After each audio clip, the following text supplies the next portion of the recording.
বিকাশ ভট্টাচার্য রাস্তা দাঁড়িয়ে গরু খেতে পারে, মোহাম্মদ সেলিম রাস্তা দাঁড়িয়ে শুয়োর কেন খায় না? ধর্মনিরপেক্ষ দল তো, সেকুলার দল। যখন হুমায়ুন কবির হিন্দুদের গঙ্গায় ভাগীরথীর জলে ভাসিয়ে দেবে বলে তখন কোনো কথা শোনা যায় না। শুভেন্দু অধিকারী হিন্দুদের পক্ষে কথা বললেই তখন চিরবির চিরবির করে উঠে পড়ে। এরা সব মমতা ব্যানার্জির এজেন্ট, মমতা ব্যানার্জির দালাল। আমি শুধু দেখতে চাই মমতা বন্দ্যোপাধ্যায় কোন রামনবমীর মিছিলে হাঁটে আমি দেখি। একজন হিন্দু ব্রাহ্মণ বাড়ির মেয়ে মাথায় ওরকম হিজাব পরে আল্লাহু আকবার করে কখনো? অপরের ধর্মকে যদি সম্মান জানাতে হয় তার মানে কখনো এটা নয় যে মাথায় হিজাব পরে আল্লাহু আকবার করতে হয়। তৃণমূল যদি আমাদের উপরে আক্রমণ করে আমরা কি বসে থাকবো নাকি চুপচাপ করে? তৃণমূল যদি আমাদের উপরে আক্রমণ করে, তৃণমূল যদি আমাদের ইট পাথর ছড়ে আমরা কি লাড্ডু ছুড়বো? না তৃণমূল কংগ্রেস যা বলবে আমরা ঘরে ঢুকে বসে থাকি? তৃণমূল কংগ্রেস যদি ইট ছড়ে পাটকেল খেতে হবে তার জন্য প্রস্তুত থাকুক তারা। শুভেন্দু অধিকারীর 180 টার্গেট ঘোষণার পরে তাকে কটাক্ষ করছেন তৃণমূলের আইটিসির ইনচার্জ দেবাংশু ভট্টাচার্য। ও কি বললো না বললো, তো বলেছিল পাপোসে শুয়ে থাকবে। রাজীব ব্যানার্জি চলে এলো, সবাই চলে এলো, কালীঘাটের দরজায় পাপোসে শুয়ে থাকলো, সবাই মারিয়ে মারিয়ে চলে গেল। তোকে কি বলবো, পাগলের প্রলাপ করছে বুকে।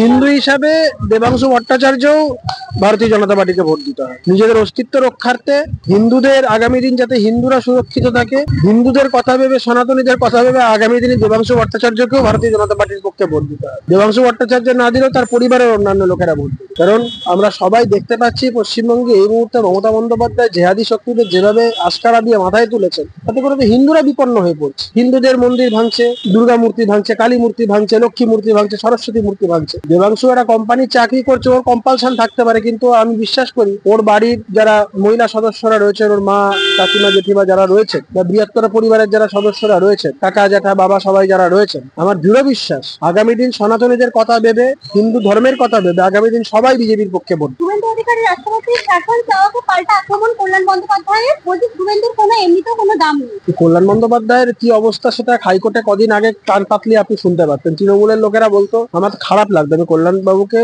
আমাদের প্রফেশনাল সিনিয়র হিসেবে যথেষ্ট শ্রদ্ধা করি। পলিটিক্যাল আইডিওলজি আলাদা হতে পারে, পলিটিক্যালি তার সাথে আমার হাজারো রকম বাদ বিতন্ডা থাকতে পারে, কিন্তু ব্যক্তিগত স্তরে প্রফেশনাল সিনিয়র হিসেবে শ্রদ্ধা করি। আমি বারবারই কথাটা বলি। সেই কল্যাণ বাবুকে তৃণমূলের আইনজীবীরা একটা সময় এখানে বলেছিলেন, মাতাল তোমায় জানতে হবে, আগামীকে মানতে হবে। মানে সেভাবে দেখতে গেলে ভাইপোর অনুগামীরা এসে কল্যাণ বন্দ্যোপাধ্যায়কে যাতে হবে অপমানিত হতে হয়েছে। এখন আস্তে আস্তে ওনাকে আবার একটা রিহ্যাবিলিটেট করা হচ্ছে স্পেশাল কাউন্সিল করে। সেই পদে যে নোটিফিকেশন বেরোবে সেটা সিএম সই করার পরেও এখনো অব্দি শোনা যাচ্ছে নাকি ভাইপো আটকে রেখেছে, নোটিফিকেশন বেরোচ্ছে। তো কল্যাণ বন্দ্যোপাধ্যায়কে নিজেকে নিয়ে চিন্তা করুন, দলের মধ্যে তার কি অবস্থা হয়ে আছে।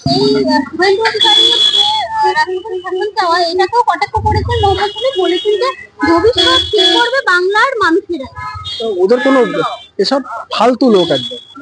বিকাশ ভট্টাচার্য রাস্তা দাঁড়িয়ে গরু খেতে পারে, মোহাম্মদ সেলিম রাস্তা দাঁড়িয়ে শুয়োর কেন খায় না? ধর্মনিরপেক্ষ দল তো, সেকুলার দল। তারা নাকি ধর্ম মানে না। নিজের বাড়ির অনুষ্ঠানের কার্ডে দলের নেতারা, যারা মুসলমান নেতা, ওদের দলের হিন্দা নেমা ফাল্লা লিখে কার্ড ছাড়ে। কিসের ধর্ম?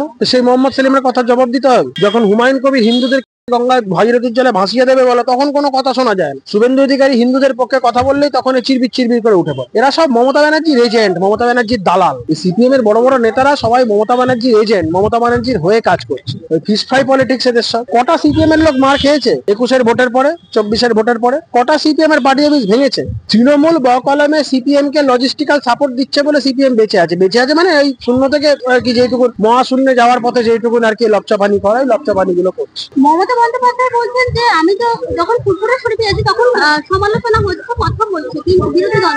কিন্তু যখন আমি শুধু দেখতে চাই মমতা বন্দ্যোপাধ্যায় কোন রামনবমীর মিছিলে হাঁটে আমি দেখি। এই যে রামনবমী যে আসছে, রামনবমী কোন ধর্মীয় সমাবেশ গুলোতে মমতা বন্দ্যোপাধ্যায় যায়, কোন ধর্মীয় মিছিল গুলোতে মমতা বন্দ্যোপাধ্যায় হাঁটে আমি দেখতে চাই। মমতা বন্দ্যোপাধ্যায় বুঝতে পারছেন যে এখন হিন্দু সমাজ তার উপরে কতটা ক্ষুব্ধ। তাই তো এই কদিন আগে বিধানসভায় বলছে, আমি হিন্দুর মেয়ে, আমি ব্রাহ্মণের মেয়ে। কেউ জানতে চাই? সবাই তো জানে আপনি ব্রাহ্মণের মেয়ে, আপনি হিন্দুর মেয়ে, কিন্তু আপনার কার্যকলাপ সম্পর্কে হিন্দু ধর্মের লোকেরা তারা রুষ্ট। একজন হিন্দু ব্রাহ্মণ বাড়ির মেয়ে মাথায় ওরকম হিজাব পরে আল্লাহু আকবার করে কখনো? নিজের ধর্মের প্রতি যদি সম্মান থাকে, অপরের ধর্মকে যদি সম্মান জানাতে হয়, তার মানে কখনো এটা নয় যে মাথায় হিজাব পরে আল্লাহু আকবার করতে। মমতা বন্দ্যোপাধ্যায় নিজের ধর্মকে অপমান করেছে ভোট ব্যাংক পলিটিক্স এর। বারুইপুর কাণ্ডের প্রতিবাদে পথে বিজেপি, রাজ্য জুড়ে বিক্ষোভ, বাংলায় অশান্তি ছড়ানোর ষড়যন্ত্র। লন্ডন যাওয়ার আগে তৃণমূল যদি আমাদের উপরে আক্রমণ করে আমরা কি বসে থাকবো নাকি চুপচাপ করে? তৃণমূল যদি আমাদের উপরে আক্রমণ করে, তৃণমূল যদি আমাদের ইট পাথর ছড়ে আমরা কি লাড্ডু ছুড়বো? না তৃণমূল কংগ্রেস যা বলবে আমরা ঘরে ঢুকে বসে থাকি? তৃণমূল কংগ্রেস যদি ইট ছুড়ে পাটকেল খেতে হবে তার জন্য প্রস্তুত থাকুক তারা। তৃণমূল কংগ্রেস ইট ছুড়লে তাদের পাটকেল খেতে হবে। বাংলার রাজনীতিটা যেভাবে মমতা বন্দ্যোপাধ্যায় ভাবছেন এক পেশি, সে এক পেশি জিনিস চলবে না। হিন্দুরা মার খেতে খেতে, সনাতনীরা মার খেতে খেতে দেওয়ালে পিঠ ঠেকে গেছে। এবারে রিটালিয়েট করার সময়, যখন রিটালিয়েট করবে তখন মমতা বন্দ্যোপাধ্যায় এখন কাঁদুনি গিয়ে লাভ আছে?